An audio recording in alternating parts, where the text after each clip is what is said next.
coucou les copains, c'est dimanche, on va continuer, on va reprendre, mais comme c'est dimanche, vous allez voir des choses qui vont pas vous plaire. Je vais oser boire mon café et fumer une clope. Ouais, je vous rappelle, c'est une clope. Donc aujourd'hui, j'attaque enfin la dernière partie du dossier maillot. Enfin, du moins, je vais la faire en une traite, parce que ça me pèse assez de faire ces vidéos et de montrer ma face. Après, je sais pas si je la diviserai en 2, 3 ou 4, ça va dépendre de la longueur. Donc aujourd'hui, on va attaquer les procès-verbaux d'audition du mois de septembre et octobre 2012. Juste une petite précision tout de suite, parce que je lis tout et n'importe quoi. Il paraît que je devrais être poursuivie pour diffuser ces informations. Ouais, venant d'un pseudo-journaliste fake news tuber, c'est toujours rigolo. Ah ouais, si, je vous ai réservé aussi une surprise, c'est qu'on finira quand même avec un élément et non des moindres qui devrait intéresser plein de gens. Hein, on va l'attaquer celle-ci. Donc quoi qu'il en soit, je reviens à mon ami Pampers, What a Beautiful Merde et compagnie qui se prétend journaliste mais qui ne fait que de la merde et de la fake news. Donc tu souhaiterais que je sois poursuivi parce que je diffuse ce dossier remis par les victimes de Mayo, Ziman et compagnie. En l'occurrence, je le rappelle, les seules victimes de ce dossier, ce sont les enfants Gatchadoua. Voilà, ils m'ont remis le dossier pour faire écouter leur voix. Concernant ma tenue, pour ceux qui ont cru voir une robe de juge ou je ne sais quoi, allez consulter en urgence un ophtalmo, ce n'est qu'une là-bas. Et puis un autre truc que j'ai vu qui m'a fait rigoler, ouais, donc je devrais être poursuivie. Alors tu vas être super emmerdé mec, parce que regarde ce que j'ai trouvé sur internet, en libre accès, le jugement correctionnel, t'as vu, du mois de janvier. Oh bah dis donc, qui c'est qui diffuse? Oh, bah, comment qu'on fait là? Hein, on poursuit qui au final? Hein, une partie qui diffuse les infos parce que ce que je diffuse là, ça a été jugé le 31 août 2018, ou un avocat qui fait tourner des décisions de justice alors qu'il y a appel en cours. Hein, allez, je te laisse là-dessus. Bon, on attaque donc les procès-verbaux d'audition. Du coup, peut-être que je me ferai plaisir en prolongeant avec les jugements, celui de 2018, celui du 31 janvier, parce que je pense que beaucoup d'entre vous ne l'ont pas vu. Pourtant, il est intéressant à lire. On a aussi le réquisitoire de poursuite. Et puis, on a aussi, comment ça s'appelle? Comment ils ont envoyé ça? Comment ils ont appelé ce document? Je l'ai mis où? À l'ordonnance de renvoi devant le tribunal correctionnel. Où là, si j'ai bien compris, on a l'entrée en scène de Madame Peyron, qui a priori, elle a rien à voir dans l'affaire. Hein, pareil. On va venir, on va y venir, on va rigoler. C'est dimanche. Excusez-moi, je vais une petite gorgée de café. Et on attaque. Parce que y en a un quand même qui a passé vachement de temps à être entendu, plus que les autres, et pour cause. C'est toujours les plus fragiles. Hein. Monsieur Borja. Alors, Monsieur Borja, bon, alors on va vite fait faire un portrait, parce qu'on a les casiers judiciaires aussi. Monsieur Borja, il a un petit casier qui fait quand même 3 pages. Ah, voilà. Bon, alors c'est ce que j'appelle du droit commun. Ah. On est dans l'outrage, la rébellion, la détention et l'usage de stupéfiants, la conduite d'un véhicule bourré, l'outrage, la rébellion, l'outrage, le transport et détention de stupéfiants, et puis le refus de se soumettre aux vérifications. Truc de droit commun, quoi, la base, la victime type. Que Maillot cible, des gens qui ont des casseroles au cul parce que lui il en a des grosses, tout comme ses copains, et puis des gens fragilisés psychologiquement, ça je l'ai déjà dit. La Janet, il n'y a rien, hein, c'est écrit néant. Janet Ziman, pas de casier. Gatchadoua, pas de casier, et ce malgré une condamnation. Ah non, elle n'avait pas encore été condamnée à l'époque pour son enlèvement parental de 2 ans et 8 mois de ses 3 enfants.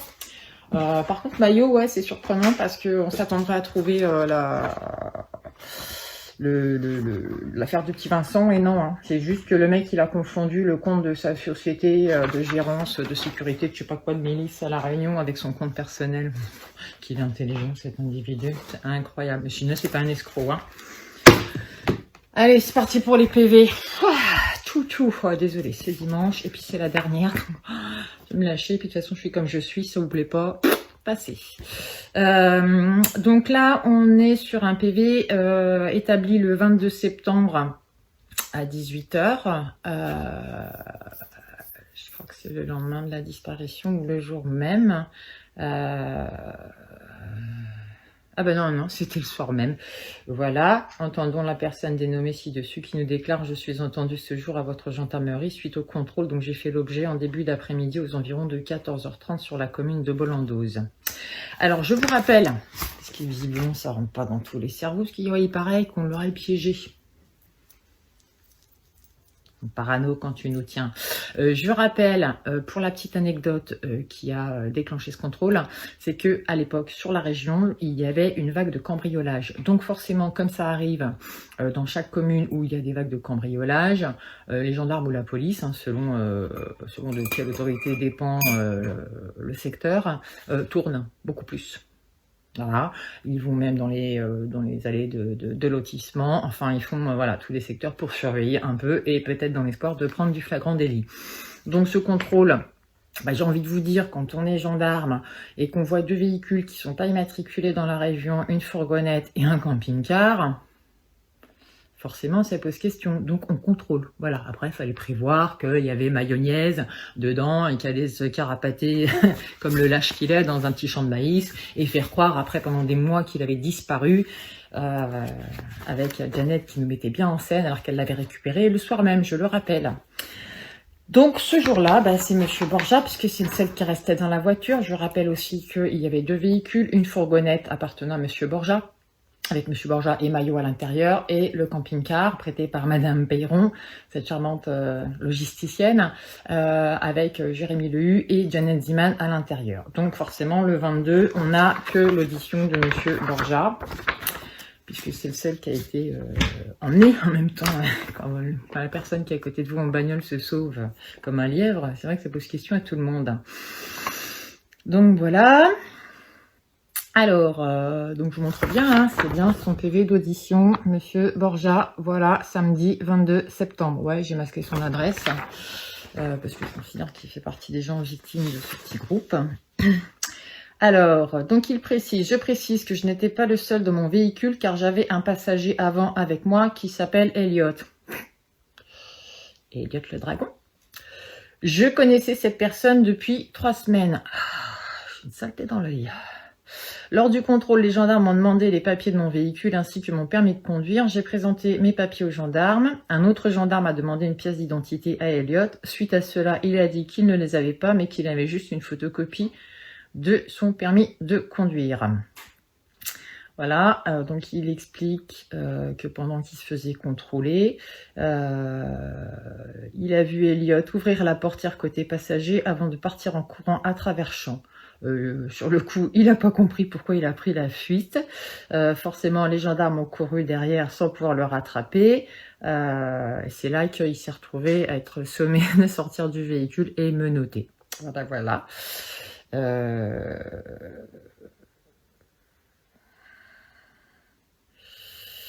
Donc de là, il est entendu. Donc on lui demande depuis quand il est sur Ramancé. Donc voilà, il écrit son parcours. Je pense et qu'elle aura dû sortir de l'autoroute, ça, on s'en fout, ça fait pas partie des questions pertinentes. Alors l'excuse, ouais, qui connaît pas Elliot, sinon c'est pas des menteurs. Hein. Ah, quelle honnêteté chez ces individus, ça m'épate. Donc on lui demande pour quelle raison il est venu ce jour dans la région. Réponse, en fait, Elliot devait même présenter un couple pour un projet agricole éco-bio. Ce couple habite aux environs de Besançon. Je ne connais pas ce couple, c'est Elliot qui devait me le présenter. Là, on lui demande où il a connu le dénommé Elliot.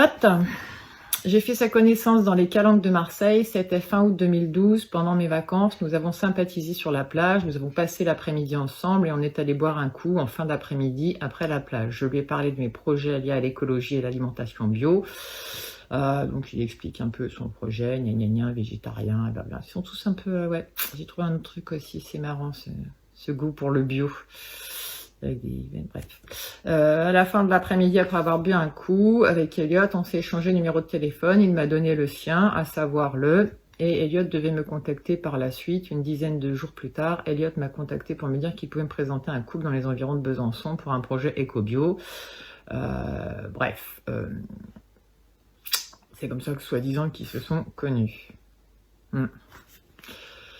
On saura plus tard que c'est pas du tout comme ça. Mais je vous dis, c'est des menteurs, parce leur temps à mentir à tout le monde. Voilà, à tout le monde, et surtout à vous. Donc on lui demande, connaissez-vous les... Non, il ne connaît pas les personnes chez qui il va aller, il l'avait dit plus tôt. Et là, on lui demande ce qu'il connaît de cette personne, ce fameux Elliot. Ce à quoi il répond, je ne connais pas son nom de famille, il m'a juste dit qu'il s'appelait Elliot, il ne m'a rien dit sur son passé ni sa vie privée, je ne lui ai rien demandé, nous avons parlé au cours du trajet, du projet bio et des choses de la vie courante. Savez-vous s'il vit seul? Il ne m'a rien dit là-dessus. Je me souviens qu'il a demandé si j'avais des enfants. Je lui ai répondu que non. Pas d'enfants, gna gna gna. Savez-vous, Elliot est domicilié, mais je dis qu'il était dans la région marseillaise. Êtes-vous surpris que cette personne prenne la fuite lors du contrôle? Oui, je ne comprends pas pourquoi il a fait cela. Quel était le comportement d'Elliot avec vous? Pour moi, c'est quelqu'un de normal, je n'ai rien trouvé de bizarre chez lui. Maintenez-vous le fait que vous êtes arrivé aujourd'hui en Franche-Comté? Oui. Avez-vous des connaissances en Franche-Comté? Non. Maintenez-vous le fait que vous ne connaissez rien de cette personne? Je ne sais rien de lui, je ne connais pas son nom ni son domicile, je ne sais même pas si cette personne travaille. On lui demande sa situation professionnelle, ça ne vous regarde pas. Ses problèmes de santé, son salaire. Alors ensuite, nous vous informons que sur instruction du procureur de la République à Besançon, aucune affaire concernant le dénommé Elliot est prise par nos services de gendarmerie. Toutes ces affaires vous sont laissées. Avez-vous quelque chose à dire? Donc c'est là qu'en fin de compte, on apprend que c'est le jour même qu'ils ont fait des photocopies concernant le cahier appartenant à Elliot. Il pense que Elliot ne le recontactera pas. Bon, voilà. Donc là, on est... son permis de conduire et contrôle habituel. Donc là, je vous le remontre. On est le 22 septembre 2012. C'est suite au contrôle routier. Excusez-moi, j'ai un mot crado. Qu'il sera entendu. Et c'est là, à ce moment-là, donc le soir même, que les cahiers seront saisis et photocopiés, ce qui déclenchera le reste de l'affaire. Voilà. Un mois s'écoule à peu près. Avant que les gendarmes de Besançon ne viennent arrêter nos joyeux comparses. Et nous nous retrouvons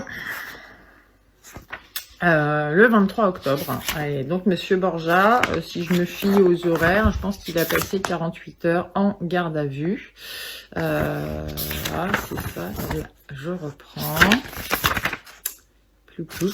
Encore une. Il en a fait plein avec 48 heures. Il a dit plein de choses. Parce que forcément, il a été entendu. Hein. Je vous rappelle que c'était lui qui était au volant de la fourgonnette dont Maillot s'est sauvé. Donc voilà, les PV de Monsieur Borja. Ça a commencé le 23 octobre à 18h15. Ensuite, le 24 octobre à 10h. Ensuite, là, on est à quelle heure? À 15h. Ouais, il y a des pauses, hein. Normal. Celle-ci, hop, 19h30. Et le 25 octobre à 9h30. Vous voyez, du 23, 18h jusqu'au 25 à 9h. Bon. Ouais, quasi 48 heures, on va dire. Enfin, je sais pas à quelle heure il est sorti, du fini, parce qu'on n'a pas les heures de fin. Ah, il est 11h45. Voilà, là, c'est écrit là, 11h45. Fin. Donc, allez, Christophe Borja. Donc, il avait donc été entendu un mois avant. Donc là, il revient. Mais là, c'est plus Besançon qui l'interroge. C'est la section de recherche de Poitiers, hein, comme je l'ai expliqué. Bah oui, hein, ils ont trouvé des choses suspectes dans un véhicule du côté de Besançon, mais vu qu'en l'occurrence la famille ciblée se trouvait dans les Charentes-Maritimes, il est logique que ça a été transmis au procureur de la région là-bas, qui a décidé de poursuivre. Donc à partir de là, c'est plutôt Poitiers qui s'occupe des auditions et compagnie. C'est juste du droit, mais bon, j'ai bien compris que parmi vous, il n'y en a aucun qui capte quoi que ce soit en droit et dans la façon que ça a procédé. Comme même ça vous dérange, c'est comme ça. Donc on vous en fume, on vous en croit des trucs et des machins, persécution, patati patata, paranoïa puissance 1000, et puis vous en demandez. Donc voilà, on arrive sur le début. Donc présentation, gna gna gna. Donc le truc de base par rapport au fait qu'il ait été récupéré chez sa tante. Il a été cherché, avoir été placé en garde à vue, ses droits ont été notifiés, enfin, tout est ok. Je reconnais que vous avez procédé à des perquisitions dans un premier temps au domicile de ma tante, dans la caravane que j'occupais et dans mon véhicule, et dans un deuxième temps à mon domicile. Lors de ces perquisitions, vous avez découvert des agendas avec des annotations manuscrites faisant état d'affaires de pédophilie avec des enfants en danger, dont une peut correspondre à l'affaire pour laquelle je suis placée en garde à vue. Donc là, il précise qu'il développera quand il sera en présence d'un avocat, ce qui est tout à fait normal. Bien connu, tout ce que vous direz contre nous pourra être tenu contre vous. Non, il a raison d'avoir un avocat et c'est une très bonne chose, parce qu'ils sont là pour ça, même s'il n'y en a pas qui servent à grand chose in fine. Allez, c'est parti. Donc en fin de compte, ça y est, l'avocat est arrivé. Donc là, il nous raconte sa petite life. Voilà, ce machin. Alors, sur les faits. Sur les faits. Je tiens à m'expliquer sur les faits qui me sont reprochés. Il y a environ un an, je découvre sur Internet l'existence de réseaux pédocriminels et je suis choquée. Qui ne le serait pas? Je découvre ces réseaux via Facebook en me connectant sur divers pseudonymes, notamment Toph Dupont. Je m'intègre à des groupes de discussion relatifs au sujet de la lutte contre la pédocriminalité. Je peux vous citer par exemple le groupe Facebook Rassemblement contre la pédopornographie administré par Jérémy Lehu et moi-même. Il y a aussi Réseau Étatique et d'autres dont je ne me souviens plus des noms. Réseau Étatique, c'est pas celui de Metaluna, ça? Je vous dis, c'est un petit noyau. Ces groupes de discussion renvoient uniquement sur le sujet de la pédo et particulièrement sur des reportages vidéo, articles de presse, informations diverses que l'on ne trouve pas dans les médias officiels. C'est par ce biais que j'ai fait la connaissance en premier lieu de Jérémy Lehu il y a environ un an. Nous avions des contacts par téléphone et par internet, mail, Facebook, etc. J'ai rencontré Jérémy pour la première fois physiquement au mois de juin 2012 à Marseille. C'était uniquement pour se rencontrer et parler de ses affaires. Avant de le rencontrer, je savais qu'il résidait en région parisienne, qu'il était célibataire sans enfant et qu'il menait ses petites enquêtes pour la recherche d'informations dans le milieu pédo. Je sais que Jérémy menait différentes enquêtes liées à la pédo. J'entends par enquête la collecte d'informations sur différentes affaires de pédophilie, de les regrouper et de monter des dossiers pour les diffuser sur Internet dans le but de dénoncer les faits.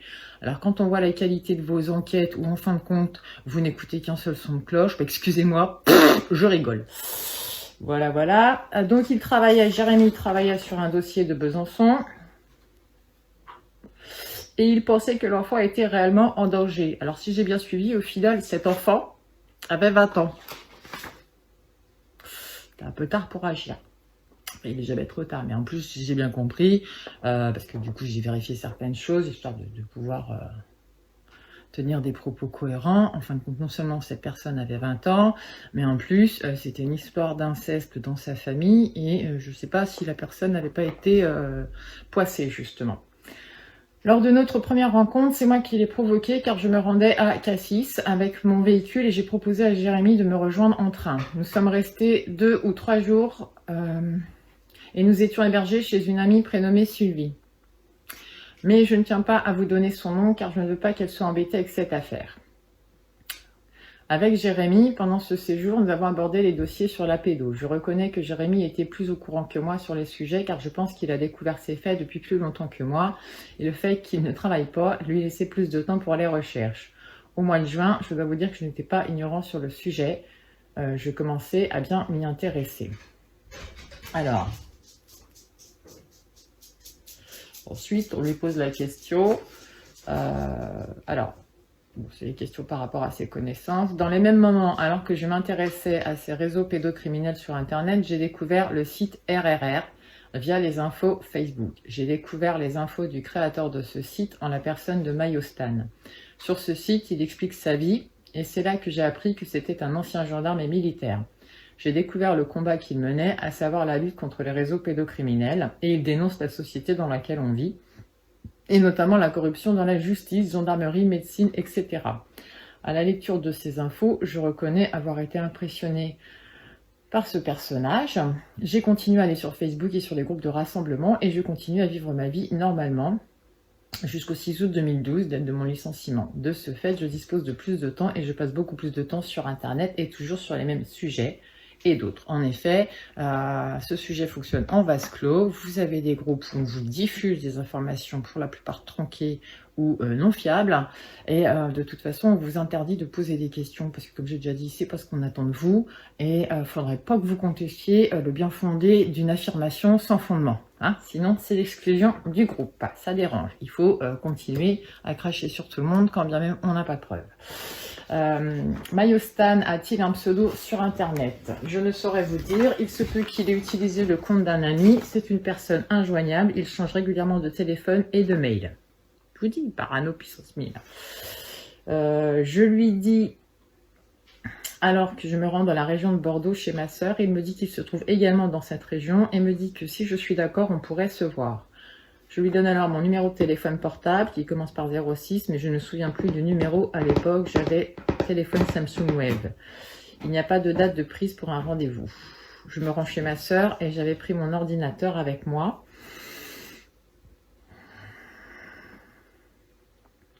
Je l'emmène toujours. 2 ou 3 jours après être arrivée chez ma sœur, je suis contactée par téléphone par l'amie de Mayostan. Il s'agit d'une femme avec un accent.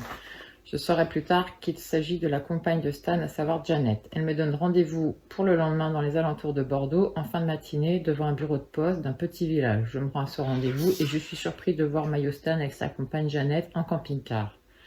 Je pensais rencontrer un groupe de militants.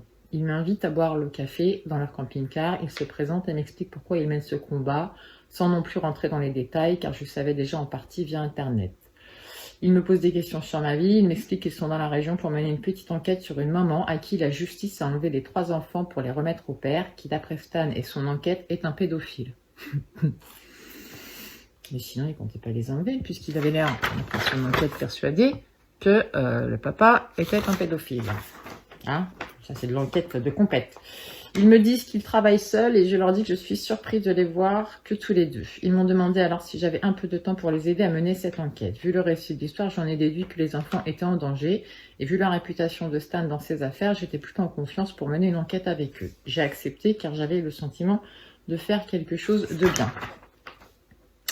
Voilà. Petite question pour flatter l'ego. Qu'avez-vous ressenti lorsque vous avez été contacté personnellement par Mayo, Stan? J'ai été surpris et flatté d'être contacté par cet homme ancien gendarme qui mène un combat pour une bonne cause. Et oui, le charisme, c'est comme ça qu'on vous aura tous. Hein, continuez à suivre les gens charismatiques mais qui vous manipulent. Vous avez raison. Mais ensuite, donc il y a une petite pause. On en arrive à l'audition de 15h. Donc il continue à s'expliquer sur les faits. Ouais, c'est ma licorne magique. Ah, la licorne, tout un symbole. Il paraît que c'est un symbole pédophile. Vous étiez pas au courant? Moi, j'ai découvert. Donc, on continue. 24 octobre, 15h. Voilà, toujours l'audition de M. Borja qui continue à s'expliquer sur les faits. Alors... Suite à ma rencontre dans la région de Bordeaux avec Mayo, Stan et sa compagne, j'ai accepté de mener l'enquête avec eux sur des enfants en danger selon eux. Ils m'ont dit que l'aîné des 3 enfants, qui est une fille, avait parlé et avait dénoncé des attouchements qu'elle subissait de son père et de sa grand-mère paternelle. Lorsque je dis que l'aîné avait parlé, c'était qu'on avait parlé à sa mère et que c'était une vieille histoire. En effet, la mère en aurait signalé les faits à la justice et qu'il y avait une enquête. Les résultats de cette enquête avaient déterminé que la mère était dérangée et qu'elle avait été placée en psychiatrie, que les enfants avaient été confiés au père. Je tiens ces informations de Mayostan. Ah, c'est marrant, il n'a pas l'air d'être au courant que les enfants avaient été enlevés pendant 2 ans et 8 mois précédemment. Stan fait d'ailleurs le topo de l'histoire et me dit qu'étant donné que la justice n'avait pas fait son travail, que la mère a pris ses 3 enfants et qu'elle est partie avec quelque temps après, elle a été retrouvée et été incarcérée et les enfants confiés à leur père. Connaissez-vous le nom de la mère de ces 3 enfants? Je connais que le prénom, il s'agit de Sandrine. Je sais qu'elle est très présente sur les groupes sur Facebook et que son histoire circule sur Internet. Elle crie à l'injustice. Je ne sais pas du tout où elle réside. Mayo Stan s'intéresse à cette affaire à la demande de Sandrine ou parce que cette histoire l'intéresse. Je sais que Stan avait un contact avec Sandrine, mais je ne peux pas affirmer qu'il fait cela à sa demande. Je sais que Stan veut vérifier la véracité de ces faits, et le but de son enquête était de rentrer en contact avec l'aîné des enfants pour en savoir plus. Je vous rappelle la méthode de prise de contact.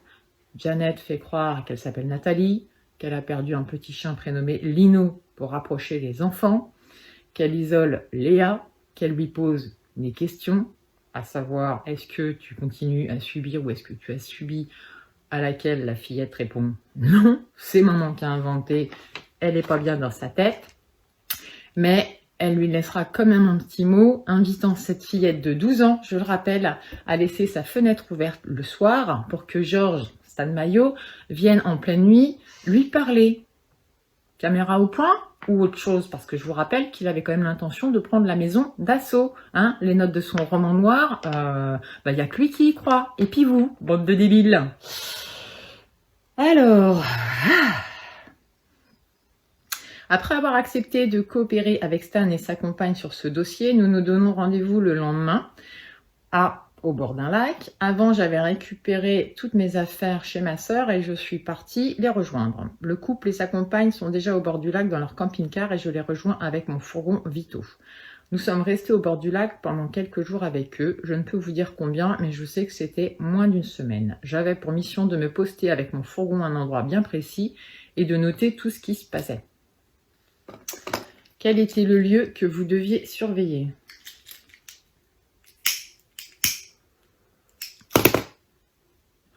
Il s'agissait de l'entrée de la maison où demeuraient les enfants, du portail où passaient les voitures. Je devais tout noter car Stan et Janet pensaient que ces gens faisaient partie d'un réseau vu l'impunité dont ils avaient fait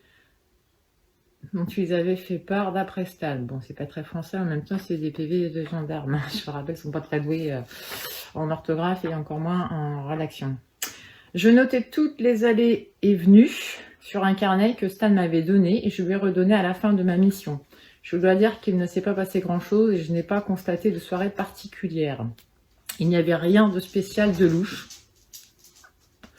Vu qu'il ne se passait pas grand-chose, j'ai demandé à Stan s'il était sûr de cette affaire. Il m'a répondu qu'il y avait eu une procédure Mélanie avec l'aîné suite à la plainte de la mère et qu'au cours de cette procédure, les gendarmes et le pédopsychiatre avaient conclu que la petite avait bien été abusée.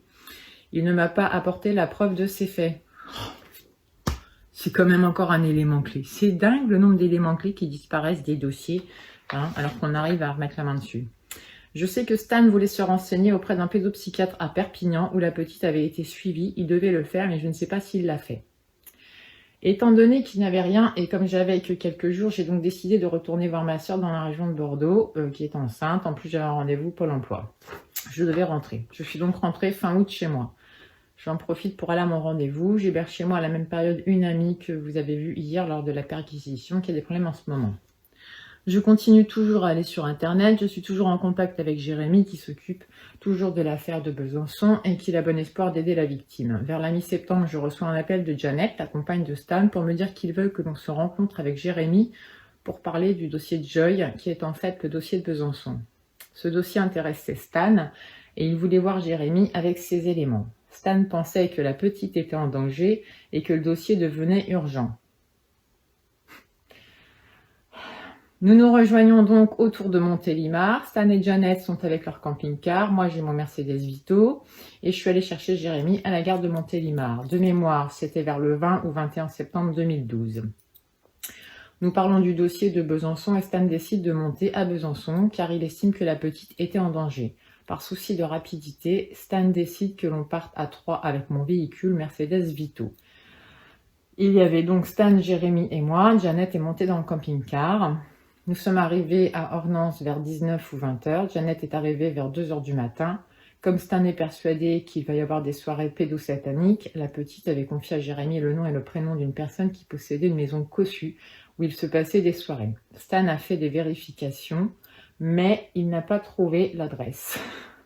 Mais il y avait des noms de famille qui correspondaient. Il avait donc 3 adresses et avec son GPS, il m'a demandé de l'accompagner avec mon véhicule pour vérifier ses adresses. Jérémy était avec nous. Nous avons vérifié ces 3 adresses et les 2 premières ne correspondaient pas. En ce qui concerne la 3e adresse, nous avions un doute. Et comme Jérémy était en contact avec la petite, mais la seule chose qui correspondait, c'était le véhicule Renault Scénic, comme avait décrit la petite. Nous sommes restés à surveiller cette maison jusqu'à minuit 1h et Stan prenait des notes sur les allées et venues. Comme c'était calme, nous sommes partis pour attendre l'arrivée de Janet. Nous avons trouvé un endroit pour dormir à Ornans, près d'une rivière. Il y avait déjà des camping-cars. Le lendemain, Jérémy recontacte Joy pour le dossier de Besançon pour lui dire qu'il est dans la région et qu'il souhaite la rencontrer. Il prend rendez-vous avec elle à Bolandos vers 14h30. Stan avait fait les équipes pour aller à ce rendez-vous. J'étais avec lui dans le Mercedes Vito et Jeannette était avec Jérémy dans le camping-car car le but de ce rendez-vous était que Jérémy rencontre la victime et d'avoir des informations sur ce qu'elle vivait.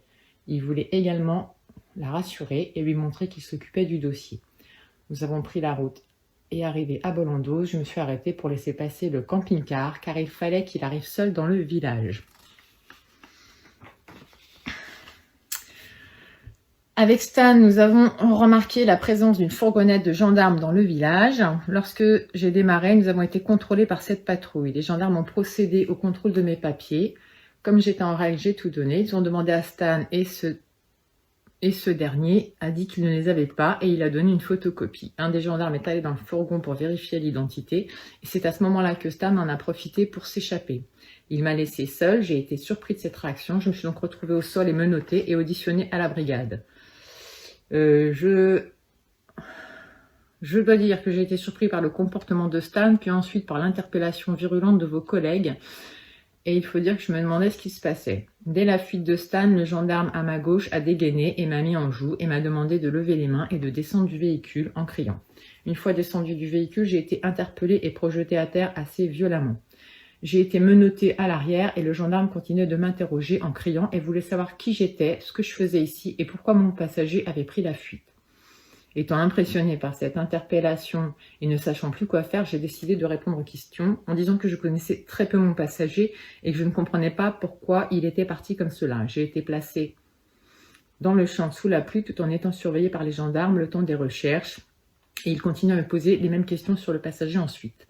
J'ai inventé une histoire de rencontre d'un couple pour un projet éco-bio et je continuais à dire que je ne le connaissais pas. Cette histoire a duré 1 heure. J'ai été ensuite placée dans un véhicule pendant environ 3 heures, le temps des recherches. Si donc, non.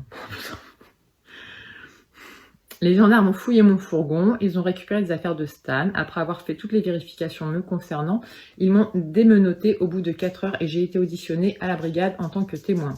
Je me rappelle qu'au cours de cette audition, j'ai eu un petit litige avec vos collègues car ils voulaient me rendre l'intégralité des affaires de Stan avec les carnets. Moi, je n'en voulais pas et j'ai demandé le pourquoi. Ils ont appelé le procureur de la République de Besançon qui a donné comme instruction de me rendre les affaires de Stan sans m'expliquer pourquoi. J'ai donc récupéré les affaires et je suis partie. Je dois tout de même vous dire que j'ai lu les carnets avant de les jeter dans une poubelle. Je précise qu'avant de me rendre les carnets et les affaires de Stan, les gendarmes ont fait des photocopies des carnets qui ont été notés dans mon audition. On lui pose ensuite la question, lorsque vous êtes monté à Besançon avec Stan et Jérémy pour le dossier de Joy, Stan vous a-t-il reparlé du dossier 2 qui semblait très important pour lui? La réponse, non, il ne m'en a pas reparlé, je pense qu'il ne devait plus être important pour lui et il avait des doutes sur la véracité de cette affaire. Il est 17h, petite pause, donc on est sur la fin. Moi aussi je fais une petite pause, je reviens.